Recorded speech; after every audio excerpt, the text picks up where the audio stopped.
Coming from Asus Fate would be the anti-siege. They're disabling the siege. Jace ban.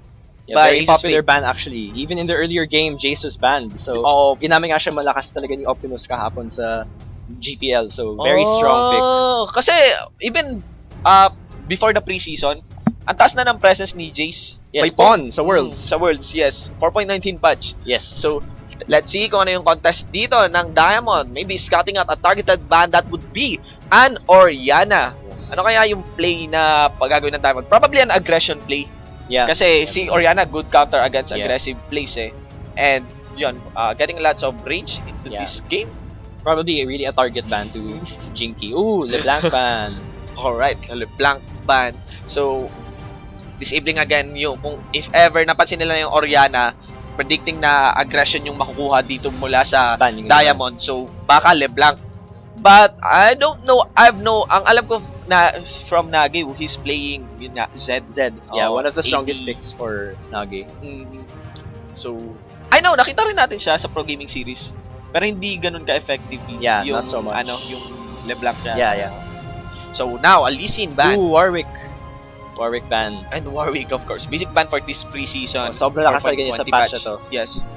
Warwick, Infinite Duress, plus the Saber? Skirmisher Saber. Yeah. Yes, the true damage the true damage na smite from that Skirmisher Saber. Aray sa Infinite Duress. One hit, actually, yung ibang mga AD carries eh. Wow. Diba? Sobrang lakas kasi ng burst. Umabot yun sa punto na merong petition against Warwick. Tanggalin daw, i-disable si Warwick. 4.21 patch. Actually, nerf na nga siya. So. Yes. Alright, so there's a trash ban. Now, on to the pickings. Answering from Asus Fate would be Janna.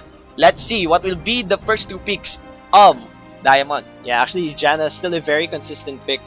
Gaya nga na nakita natin kanina, both games ginamit kanina si Janna. So, very strong pick.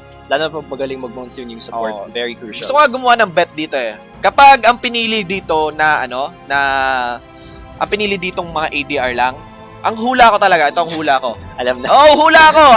Gagawa ko ng bet. Most likely, ang pick dito sa sa team na to ay sa these two teams, it's either Corky lang ulit, tsaka Lucian. Yes. Pag ako natalo, magsisend ako ng i-gift para kay Shinbu. Yan. Alright, so very strong pick, Lucian. Still, Diamond not picking up not even scouting any teams now. There will be a Nami Corky. Okay, so naligtas. Expected na. Okay, isa sa mga unang targets. Corky, Lucian, 4.20 patch. Siguro, yung Asus Fate, Lucian na agad. Yes, it's very probable na Lucian na to. Now, Mew. Okay? Ooh, and yes. Jinky. Like we said, Lucian pick. Yan, Lucian. So, basic. Okay, basic stuff. Lucian, Corky. Sinong lamang sa early game? That would be Lucian, okay? Hindi ko pwedeng makitrade talaga kay Lucian as Corky. Pero, ayan, scouting out ADR Zyra. Pero joke lang. ADR Zyra. Yan. So, we have Lucian now getting locked in. So, let's see the threat coming from Pancha. Prevent. TF, sige, TF. Pakita namin ng jungle TF. Jarvan. So, that would be Jarvan, of course. So, very strong pick, Nick. Like we said earlier, 007, Jarvan, very strong still in this patch. Yes. And of course, kilala sa patch na to. There's been a lot of presence of J4 in IEM also. Yeah. So, now, we have, ang ganda nito, natuwa ko nito nung pinili to ng Diamond during the Pro Gaming Series. Yeah. Skarner jungle. Plus, meron siyang skin eh. yung Balaga Skarner. Tuwa kami ni Azurai. Pero, still scouting it out, changing it for a Trundle. Also, there is the Nidalee by Ivan. We know that Ivan has been very good with this Nidalee. And pasok si Nidalee sa Siege composition na ito. Yes. Okay. Very strong push coming from War Gods if ever. Okay. So, fresh from the traffic, pinag-iisipan talaga ng Diamond ang kanilang picks sa game na to, no? It's really scouting carefully over Lee Sin, synergy on Nidalee. So, Skarner nga ang jungler nila. Yes, follow up by Ari. And Ari. Yes. Aggression picks for aggression pero may may frontline. Good balance actually by Diamond, no? Yeah.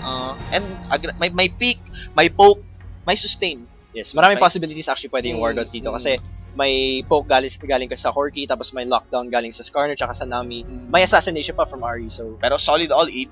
Yes. Naman ito ang gino-go ng Asus Fate. Yes. So, tingnan natin. So, who will be the top lane for Asus Fate? Possibly Will it be Maokai, Rumble. Okay, Rumble, yeah, the basic stuff. Yes. Or Rise, para may partida. Lockdown. And, mga Lissandra, Oh, Remington. So, we're seeing Remington. So, Vice. Not such a popular pick this patch. Hindi siya masyadong ginagamit. Although Syndra, still very strong in this patch. A lot of good. Kung makastun man siya, great Yes. pick to set up for Jarvan. It's interesting kung nilock in tong Renekton na to. Kasi, yun lang talaga eh. Nar, Rumble, tapos Maokai. Yeah. Well, Renekton. TG, Mundo, Poppy. Yeah. Interesting picks. Poppy, Right? yes. Poppy. Poppy. So, now, for the top lane, tingnan natin kung sino kukunin. And of Ooh. course, Iban on his Nidalee. Nidalee. Alright, so... tingnan natin. We're just waiting up for Diamond still scouting up ano yung optimal picks for this one. Although Definitely, actually, malakas din yung dive composition dito sa War Gods. Kasi Nidalee, Skarner, Ahri, very, very strong. Together with the Nami picks, malakas talaga yung all-in nila. Oh, tsaka Actually, yung magdi-dish out ng damage actually from Asus Fate would be only Corki and Lucian. Ay, Syndra. sorry, Lucian and Syndra. Yes. So, unless may merong damage build na gawin ito si Renekton or Jarvan 4, pero mukhang Gnar. yes, Gnar, very strong pick actually in this patch. Nakita ko sa may ibang, actually, never mind. Changes his mind last minute. Nidalee still. Traffic lag. Diamond. So, yes, so we're just waiting for our teams to load up in the summoner ship. The swaps will come in. Now, let's break down the roster for tonight's fight. So, for Asus Fate side, that would be ASF for the top lane, that would be ASF Lolita Yes. on Renekton. Of course, for the still actually, Jarvan. Oh, never mind. Yeah. Renekton top lane. Or pwedeng pinagtitripan lang tayo. Okay, Of course, there will be Jarvan 4 on the jungle by Mew. For the mid lane, that is Jinky on Syndra. And for the bottom duo, Slay. Yes. Good name. For the Lucian ADR. And Akiho! Akiho! Daming O. Okay, pwede siya magpahiram ng letter O. So, Akiho on the support Janna. And of course, Amplifier for Diamond. For Diamond, we have Ethan top lane. We've got Nage on Ahri in the mid lane. That's Meme as Skarner in the jungle, and Eban and Shura in the bottom lane, Corki and Nami. Okay, so to all of our viewers out there, you're watching again the Garena Premier League 2015 Spring Season Game 3 for tonight's matches. Yes. Okay, battle between Asus Fate versus War Gods, very in disguise, Diamond. So please do share our Twitch channel. Yes. So, para meron kayong mga kasama sa action, and don't hesitate to put in your insights kasi yung ating mga co-casters nakikipagkulitan sa inyo sa PGS Ring. Yes. Of course. Actually, PGS Rift do join a lot of players, pati yung mga casters natin nandun din sa PGS Rift. Yung ID number 171-88811. Alright. Put in your insights into this game. Kanino kayong side, diba? You Yes. could even be with Asus Predictions, Fate, diba? And of course, maybe we even have an international viewer. Yes. Baka trip nila yung casting, trip nila yung production natin. Alright. So, really awesome. Really excited for this match. Ikaw, Ino, who are you leaning with for this one? Looking at the team composition, hindi country-wise. looking at the As team a Filipino, compositions, I would say there is a lot of mid-game power actually from both teams. Because Asus Fate here has great early game power, great early to mid-game power coming from Jarvan, Syndra, Lucian, very, very strong mid-game champion. Nakita nga natin kanina, sobrang lakas talaga ni Lloyd on Lucian. And with great monsoons from Janna, definitely strong mid-game comp. But also, coming from War Gods, still also a great mid-game composition kasi may Ahri sila, tapos Nidalee, and Skarner. If he can make those picks, flash ult, it would be a great setup for Nage to get those assassinations done. I think ang solid nitong Skarner. Yes. To catch that Lucian. Yeah. Very if he can shut down Lucian, catch that Lucian. very important. They have Janna, right, for the peel. Pero Skarner yan, that impale, walang munson-munson for the impale. So targeted pa naman yung stun, yung ano na yon, CC na yon. So, yeah, just wait up into the Summoner's Rift. So, ayun guys, sa lahat ng viewers natin, magandang gabi. You're still with us. Yes. Napaka-solid. Garena Premier League. Please do support our teams, of course. Yes, Na War War Gods, Gods. Perry in Disguise, Diamond, taking now Asus Fate. No? Yes. Labang Pilipinas. Share natin itong ating matches. Itong ating mga matches. Okay? So, Actually, I'm interested to see kung magkaroon ng level 1 early aggression dito. Kasi, sino kaya yung mas malakas na CC? Kasi, yung Diamond, meron silang Nami, Aqua Prison, and then Charm. So, actually, malakas yung level 1 nila. level 1 Pero ng... pati rin sa Asus Fate, wala masyadong CC eh. And So, actually, Diamond has been known to go for this level 1. Ano? yeah, level 1 Just level 1 engages. team fights. Okay, so we are now up into the Summoner's Rift. Yes. So, as we wait for them, binabati ko lang, malapit ng Pasko. And Merry kailangan ng Christmas, kalapitan ng Pasko, let's just promote. Kaka-up lang now, December 12 ng iGift. Yes, iGift. iGift feature ng for LOL PH. So, ayun guys. If ever gusto nyo maging galante sa sarili nyo, Bakit iGift. hindi? Bakit hindi, di ba? Of course, also announcing walang pro gaming series tomorrow. Yes. But due to we TNC. we have the League of Legends Collegiate Yes. League On Sunday with GS Aserai. with GS Aserai. So to all of our viewers out there, please sa mga mag-aaral na rakista natin, na mag-aaral ng mga racker Support your natin. fellow schoolmates. Yes. Yung school natin. Yes. Yeah. UP fight. All right. UP. All right. So, and guys, let's just wait up sa ating loading.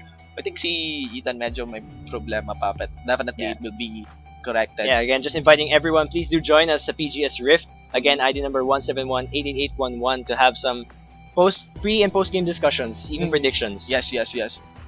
Interestingly, mag-discuss naman yung upcoming, itong pre-season, yung upcoming patch. Kasi ang daming darating na contents na Yes. interesting now. Yes. This actually 4.21, Yeah. Rek'Sai. Yes! New jungler champion. I mean, anong insight mo sa kanya? Medyo hindi appeal sa akin. Nagte-teleport lang siya. Very skill reliant. Skill reliant. Yeah, because a lot of mobility and counter jungling actually. Kasi nga, meron siyang passive na makikita niya yung mga players kung sakaling may counter jungling. Tapos, halos global pa yung ult niya. Pero ang ganda ng design ni Rek'Sai, para siyang brutalist sa sa StarCraft, Yes. no. Yun yung interesting sa kanya. And Yeah, also, also- I think today kaka-release lang ng kanyang Yeah, today he's released. Champion highlight? Yeah. Champ highlight Yeah, ba? champion Yan. highlight. And I think he's released in NA server. Of course. Also Yes. coming into this new patch would be the Legend of the Poroki Yes. game mode. Yes. So yun guys, probably will dole out a simple match for us casters to play with you. Yes. Okay. Rift. So now, our champions pops up into the Summoner's Rift at pinakitaan nila tayo ng napakatinding boss. Right? So, let's just wait up. I think it was Ethan that has the problem. I think Yeah. no problem for this one. Yeah, we're moving into the Summoner's Rift. Here we go. We're gonna wait to see if we have. Oh, there we go. Eben has reconnected, so this game will resume. We have entered the Summoner's Rift. We're gonna see kung sakali mo may level 1 engage dito. We're gonna see. Because a lot of early game power coming from Diamond with the Ari Charm and the Aqua Prison coming from Shura. Yes, and there's an early ping dun sa Tribush bot.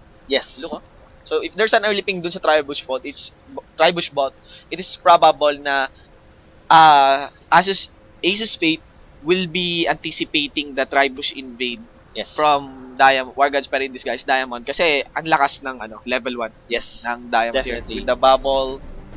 And the Charm from Yes. Ari. We're gonna see Need the standard spear. star. Oh. And good background music. Battle background music. Okay, so yun na nga. Going for the Tribush invade as 4 members rotates into the bottom lane. Kahit pining ng Asus Fate ang Tribush, mukhang they won't guard it. Okay? Yeah, possibly passive Baka sa start. pause, dahil sa pause. Hindi na lang nila tinuloy. Ganon. But still, Janna will scout that out. Okay, pinging for the Actually, bottom lane moving into rush. the bottom lane, yeah. Okay. Okay, we possible level 1 Okay. engage here. So, Akios scouting 3 members now of Diamond. And Diamond will rotate because they know Yeah, na actually, we're seeing Jarvan move into the enemy jungle. To land that Yeah, late early ward. early ward. Ito, so yung flag niya. So now, Oh, but ward dominance, coverage ng mga vision, yes, scouting out, nasa ng isa't isa. yes. Parang pag-ibig, no? So, let's just see Actually, the kung... spot up na si Iban in that Mm. red buff. Oh, red buff's actually warded, so possible steal. Although actually May Jarvan ward pa decided to go down, so May ward pa rin si Nidalee, no? Dun sa, Yeah. nalagyan niya ng ward yung head. in The- case of a steal, Yes, ward wars. Pero 3 ward yung nalagay ng Asus Fate. yes. Okay? So, ito yung pinaka dangerous spot ngayon sa Tribush. paningin ng Asus Fate. Yes. So, they're putting 4 members here, Ooh, investing this one. possible invade. Now, I think they're guessing that Diamond will not go for this one. There is a ward being land down by the Corki. And I think an invade. Okay. Yeah, they're actually gonna take this blue buff. Okay, so tingnan natin. There's a Wow. fight breaking out here as they juggle down the blue buff. 5 members of Asus Fate. Meme onto the backline, getting lots of damage here, being sustained by Ebb and Flow. I think just one flash plus an ignite tick. Okay, Slay. Very good flash by Meme, but that tick from the ignite will give the first blood onto the Syndra. Now, they're Asus Fate chasing down 3 members of Diamond into the bottom lane. Well, naligtas nila yung blue buff in exchange for Meme. Flashes in Ooh. by Nage, making that aggressive play as the Ivan Flow comes from Shura. Phosphorus bomb by Iban. Okay. Asus Fate just dashing out here, forces the flash out of Miyu as there is a flag ceremony sa harapan ng Diamond. Very reckless engage from Meme. We saw that he ran into the blue buff and parang siguro itatry niyang i-smite yung blue buff pero hindi niya naabot. Yes. First blood onto Syndra, and this is an early advantage for Asus Fate. I mean, really tansyahan lang, no? Hindi to how can I say this traditional start. Yeah. Even for an invade. Yes. Even yes. for an invade. Very nagkaroon ng long invade. level Kasi, 1 engage. prolonged eh. Hindi rin nag-antayan hindi rin smite battle yung ginawa. Talagang si Meme, gumo siya. Maybe there's a little bit of miscommunication there. Yes. Going into the backline. Okay? So, So Shura that first blood outdating. actually went to Syndra. So she will be a little bit stronger in that mid lane against Nage. So Okay, very dangerous. Oh, dashes in by Slay. Also, a flash. Ooh. Ignite from Akiho. Dodging that bubble from Shura. That is the second kill of the game. Still in favor of Asus Fate. Yes, a very strong burst damage there coming from Slay, and with the shield, additional AD yun. So, sobrang lakas talaga ng passive ni Slay. Tapos, yun nga lang, napunta yung kill kay Akiho. But, still, a kill for the bottom lane there, and this is an advantage of Asus Fate. Tsaka early game. Early game Lucian, masakit talaga. I mean, you really have to watch out for that early game Lucian. Yes. Even yung ebb and flow. Pero siguro they're hoping for sure to hit his bubbles. Kasi pwede yun i-turn around. Actually, we're also seeing an Ethan running an AP Nidalee. Nakita natin nag-AP Nidalee rin si JLC, and medyo questionable yung pick na yun kasi kalaban niya si Kassadin. But in this game against Renekton, quite interesting to see how Ethan will fight against Lolita in the top lane kasi early game Nidalee is a very strong bully in the lane. So interesting to see how Lolita will handle this game. Pero I also remember kasi na during 4.19 yata or 4.18 talagang ni-nerf yung Nidalee. Yes. Na AD yung normal Yeah. Nidalee. Ooh. Okay, slice in, puts the stun onto Ethan and dies out. Okay. So Ethan steady actually getting really low Yes. in the top lane. So steady to the Summoner's Rift. Nakita natin, no? Yung kanilang starting items. What are your insights here? Trailblazers for both the junglers. Yes. Oh! Jumps in, pounced by Ethan, but there is the dice by Lolita. Dragon strike by Mew onto Ethan, and that is another kill 3 for 0. in the bag for Asus Fate. Yes, very dangerous early game ganks coming from Mayu. We also saw earlier in the first 2 games, Jarvan very strong early game gank. So, dapat talaga i-ward out nila yung Jarvan na yan kasi kung maka-gank siya na marami, magsiscale itong Lolita sa late game. Oh, ano bang nilalaro mong role? Anong role yung mini-main mo ngayon? Mid lane. Mid lane. So, mid lane, Syndra versus Ahri. Definitely, I would say, skill reliant din siya. Although, since Syndra got the first blood, Jinky will definitely give Nage a very hard time kasi malakas talaga yung bully power ni Jinky in the mid lane. Tsaka pre-6, no? Yes. 3-6, medyo Yes. lamang, mas lamang si Syndra for this one. Yeah. His cooldowns are shorter. Okay, he could easily shove. Yeah, Nage onto his middle turret. Yes. Okay, Ooh, slice another guy. dice in by Lolita. No flash from Ethan. EQ combo by Mew. Will he survive this one? Second turret hit on the Mew. Mew will not follow through. Again, kailangan talaga nilang i-war tong si Jarvan kasi early game ganks, but possible clash here in the bottom lane. Yes, exhaust onto Slay as two members of Diamonds focus him down. Slay really going low. Akil being ignored into the front. And yes, nothing still will follow through. Okay. So even exchange there in the bottom lane for Ethan yes, and even. Slay. Ooh, but possible engage again. Howling Gale onto Iban, dashes in relentless pursuit, but that will just force the Valkyrie out of Iban. Will the thing? Yes, Akihu. So much O's Teleport. will kill Corky. Teleport from Iban. Go for the pounce and the takedown combo, but Slay. Lots of damage here with the shield. Also teleport by Lolita. Follow through, getting that kill on the Shura with a piercing light. Double kill now for Slay. Meme doing what he can to fight under turret. Lolita attacking the turret with a Dominus.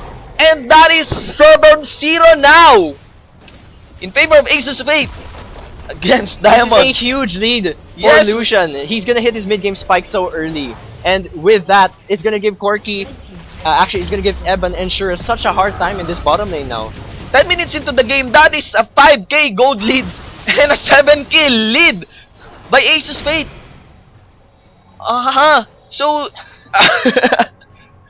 dahil ako'y Pilipino, nahihirapan din ako i-breakdown talaga itong lead na to talaga. So, but yes, I mean, this is just too much. There's no other way for in this guy's Diamond but to really be careful with their decisions of engaging here. Especially with the teleport earlier from Nidali. Medyo off yung call doon na teleport doon sa bottom lane. Kasi nga, nakakill na si Lucian, pero pinush pa rin yung teleport Yes. Follow through and she went down. Finalo through niya pa rin yung spear niya. Yes. Okay, tempted by that Nidalee passive. Yes. Take note na, AP Nidalee siya. So yung pounce tsaka takedown niya, medyo lower damage. Yes, so let's just wait up how will Diamond step up into this game. Yeah, actually possible Dragon Call. And no vision from Diamond here, so could be a possible uncontested Dragon for Ace's Fate to make an even bigger lead now than they already have. And we are seeing the Syndra. Oh, actually, yeah, uncontested Dragon for Ace's Fate. Yes. Meme going for the flash in and on the smite. Now he has no flash, getting ganked up by 3 members of Asus Fate. Iniwanan na siya ng mga teammates, and that is a definite kill by Mew onto our Scorpion. Yes, we did see that Skarner tried to grab the steal, but Meme couldn't land the smite again. This is the second time he couldn't land his smite. Earlier we saw him try to engage in the blue buff, but he missed it. So now he's definitely behind. Nalulungkot ako, hindi dahil sa kinakalabasan ng game na to, kundi dahil sa hindi naka-battle ka Skarner si Meme ngayon. Beautiful. It's gonna be a big plus into our match. Okay. Really awesome skin. So, yan. We are up in the top lane. Also, Lolita now dominating Ethan with only his heal to sustain him up.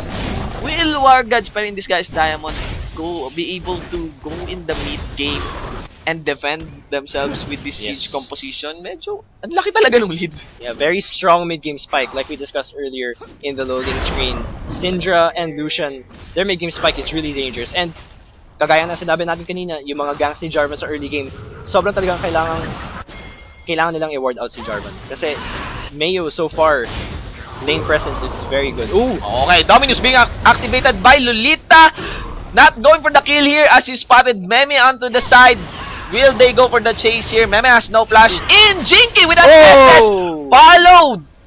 After he connected, he scattered the weak against Nage. Now, Lolita flashes in to go that Kadamik onto Ethan but still managed to survive. Meme putting that impale on Lolita to save his teammate.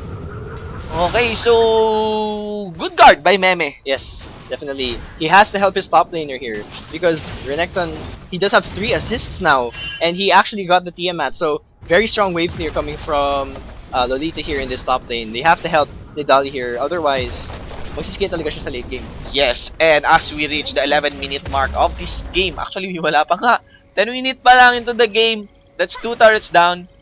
Now, in favor of Asus Fate. I mean, just look at Lucian's item now. Infinity Edge. Yes. 11 minute. Pwede mo ipagmalaki sa mga kaklase mo yan. Very strong. Mhm. Very strong early game. 11 minutes pa lang, Infinity Edge. They really need to help out bottom lane here as well. Sobrang lakas ng mga lane dito sa top lane at sa bottom lane. Ang lakas. Tapos si Jinky nakalead pa siya sa mid lane. I'm not sure kung ano magagawa ng Yes, how Diamond will dito. Diamond just step up into this It game? feels like Skarner has to make better lane presence and really help out his fellow laners here. Otherwise, Lucian and Syndra are gonna put out so much damage, and they have a frontliner, si Lolita. So definitely very dangerous team fights, especially with the Cataclysm coming from Mayu. Okay, so I think this would be an anticipated gank from Nage, but gets caught out by that Crocodile. Rotating up top, there's a ping. Nakita siya! Yeah. Nung blue ward. Deep wards from Akiho. Okay, now Diamond struggling to gain vision here Yes. into the red jungle They really camp. need to have vision, and if they have the vision, feeling ko makakakuha sila ng advantage kasi may Skarner sila eh. Tapos may Aqua Prison coming from Shura. Definitely strong picks, together with the assassinations from Nagi. But with such a big lead coming from Ace's Fate, I'm not sure what much they can do. Yes. Tingnan mo yung red jungle camp. There's a lot of wards Yes. from Asus Fate. They know na lahat ng lanes nakashove na. Basag na yung tatlong turrets. They could just patiently wait for this jungle camp and make picks. Tidal wave by Shura. EQ out by Mew. There is a teleport coming from Renekton. Cancelled out. Yes. Kasi lapit lang naman ni Renekton. Sa top lang pala siya. And a Slay and a Q shoves this bottom lane, pushing it out. Slay with his Infinity Edge to the turret. Big lead. Yes, 4 towers now, actually, for Ace's Fate so far in this game. 13 minutes in, already such a big lead. Alright, there is an impale on Miyu after it has cooled out. Walang follow-up from Ethan. I think, hindi rin maganda na i-follow up talaga yon. It's just the lead. Yes. Ang nakita lang nating laban ngayon is the lead of Asus Fate manifesting into this game. That is the second turret, middle turret, inner Yes. turret. 5 towers now actually for Ace's Fate, and Dragon's coming up very soon as well. Wala pang vision yung Diamond sa Dragon, kaya posible yung isa na mga uncontested Dragon to. Also, Renekton with that Yamat. Now, it Ooh. all ends here as a Howling Gale and an SS from Syndra. Yes. Okay, Taking will down finish Shura. off Shura. Also, there is the calling. Yes. So, talagang hindi nag-hesitate itong Asus Fate. They're now pushing down this mid lane, and wala masyadong magagawa yung Diamond dito kasi nga sobrang laki ng lead ng Ace's Fate dito. Wala rin masyadong damage coming from Nage. Yes! Ooh. Nage, good charm. Takes the turret hit. Si Mew, nakuha ni Mew yung turret hit. Nage still with that one dash from his Spirit Rush. Ooh. Flashes in to take that Orb of Deception onto Akiho. Ang daming flash na nanggagaling sa Diamond. Will even chase Jinky successfully. There's a Phosphorus Bomb now connecting Scatter the Weak. Now Slay dashes in to get that kill onto Even. Okay, so Slay doing what he can to fight this one out. And that is a 3-for-2 team fight in favor of Diamond. Yes, Ace's Fate just got a little bit too aggressive there. They Yes. thought that they could outlast that fight, but they had to burn so many flashes, and in the end, talo pa rin sila. Oh, and they've been pushing that middle lane Yes. ng napakatagal. So, I mean, meron ng konting leverage itong Diamond to make this team fight. Ang dami na rin ginamit na skill. Pati yung mana pool din ng ng Asus Fate staying onto that mid lane. Medyo miscalculated yung flash nila dun. But so, yeah, I think that's the gold lane closing into 11k. Yeah. Yes, Ooh, and possible uncontested Dragon again. Oh, but actually, Shura putting down some wards, so it's actually really important that they get this Dragon. yes, and alam na ng Asus Fate that they have to rotate for this one. Is this the first dragon of the game? No, actually, Second. Yeah, this is the second Dragon. Oh, uncontested pala yung unang dragon, Yes. no? Okay, Tonti getting lots of hit from you. And even with the ward here, getting scouted out. That's the dragon for Asus Fate. Yes. Free uncontested Dragon. Lolita just distracting them here in this mid lane. But there is gonna be another free Dragon for Ace's Fate so far 15 minutes into the game. Even making an even bigger gold lead than that they already have. Yep, no So, wards coming from the wards from Diamond. Paano mag-step up yung Diamond dito sa game na to? At this point, I have a feeling kailangan gumawa pa ng play si Meme together with Nage. If they can create great team fights and abuse the recklessness that Yes, yun na Aces lang Fate eh. showed earlier, then they can still win. Team fight But wise, parang malabo na yeah, na sort of. manalo yung Diamond sa Especially team fight. since medyo team fight oriented Oo, yung team oo. ng Aces Fate. In even ano, kapag even yung team fight, as in first team fight. Pero there's a tendency from Asus Fate to overstay. Yes.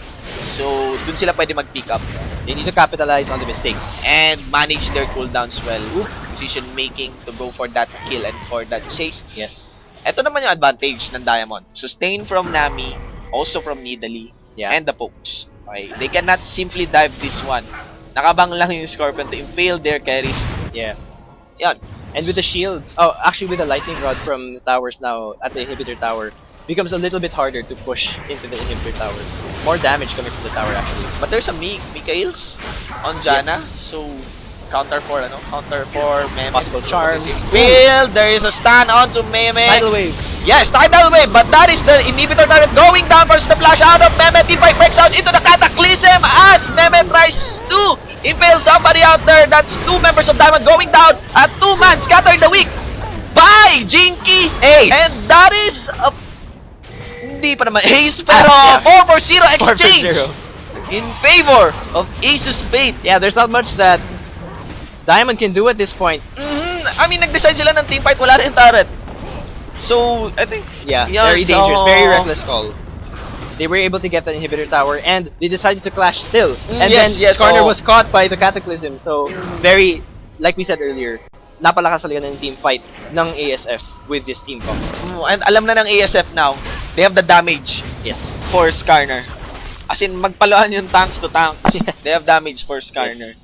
Renekton, and ano, with this And with such a big executor. lead, it's very scary to have team fights here. I mean, sinasabi natin kanina, dapat makapitalize yung mistakes. Pero at this point, wala na masyadong magkaroon ng mistake sa napakalaking lead ng Aces Fate. Oh, that's two Nexus.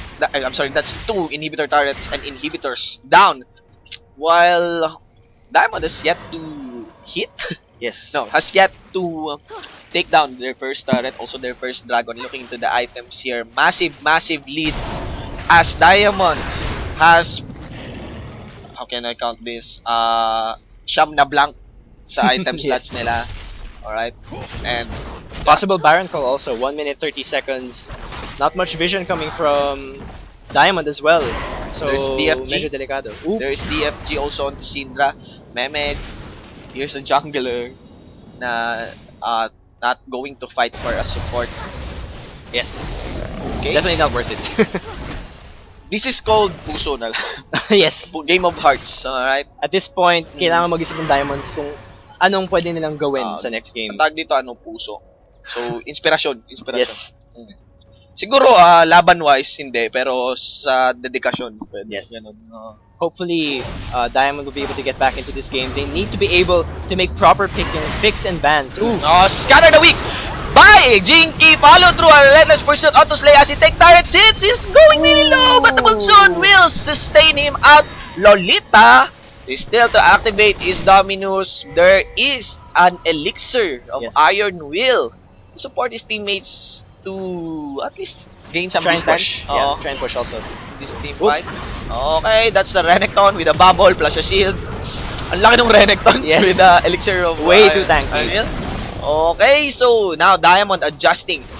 Dude, we really have to take advantage of this turret here. Yes. It's either we do this fight under turret or we just give that next inhibitor again. Although actually, they could also back out for Baron if they can Hey, push. Ooh. DFG onto Nagae plus an SS. Shura getting caught out by the Cataclysm from the fence of their base. Lolita with a Dominus now focusing Ivan. Follow through by Miyu. Forces the Fox, the Spirit Rush by Ari. Onto Nagae now. Meme pulling the Crocodile but will slice and dice out. Still Dominus is activated as 3 members of Asus Fate kills the first Nexus turret of this game. Nage with no Spirit Rush catches the brunt of the calling Meme. Now defending their Nexus turret, their second Nexus turret flashes in by Slay, getting that kill onto the Scorpion. Now focusing also Nidalee. Lolita really going low. Ang sarap banggitin ng pangalan ni Lolita. Now Ivan taking sustenance from their fountain hits as Jinky zones them out, and that is the game in favor of Asus Fate. Such a dominant team actually. Such a great performance coming from Aces Fate. pinakitaan ng Diamond yung War Gods dito. Mas na-dominate kami. I mean, ilan yun? 8-0? 7-0? Probable, no? It's 8-0 or 7-0 into this game. So, it's quite, look in this team fight, yun din yung goal ng yun din yung goal ng Diamond. Yes. Make that siege, get the proper items, be able to defend and poke down the enemy team. But Southeast Asian team, Asus Fate also knows the counter for this. Go for the engage, Lucian, early kills. Lots of early kills being invested in the bottom lane. Slay definitely the carry of this game. 9-1 actually, and gaya na sinabi natin kanina, sobrang aga niya nakuha ng Infinity Edge niya. Almost between 10 to 15 minutes. Very early Infinity Edge. So such a strong champion really in this game. Yes. Diamond really has to adjust their game up. Maybe maghilamos, ganun. Mag-refresh muna, siguro napagod lang sila getting that brunt of traffic mula sa ating bansa. But that is definitely a good game. Good performance by Asus Fate against Diamond. Okay, dominant victory now. We will be going for the game 4 of this match. Naniniwala pa rin ako. Puso pa rin for War Gods pero in disguise Diamond against Asus Fate on this game 4. Okay, yes, this group stage ng ating Garena Premier League. So, ikaw, Ino, ano pang insights mo into this game?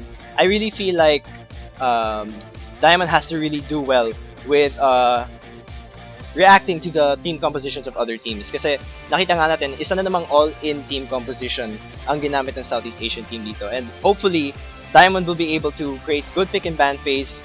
I feel like Meme has to step up his game in terms of jungling. Earlier doon nagsimula yung snowball from Asus Fate. So hopefully, they get back into the game 2 of this set. Okay, so ang mga mandirigman ng ating bayan, we are learning a lot into this game. Learning first hand from Southeast Asian teams.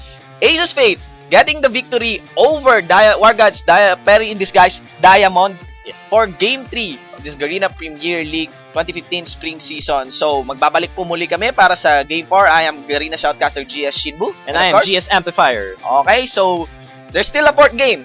Hold your horses. Just stay there. See you guys.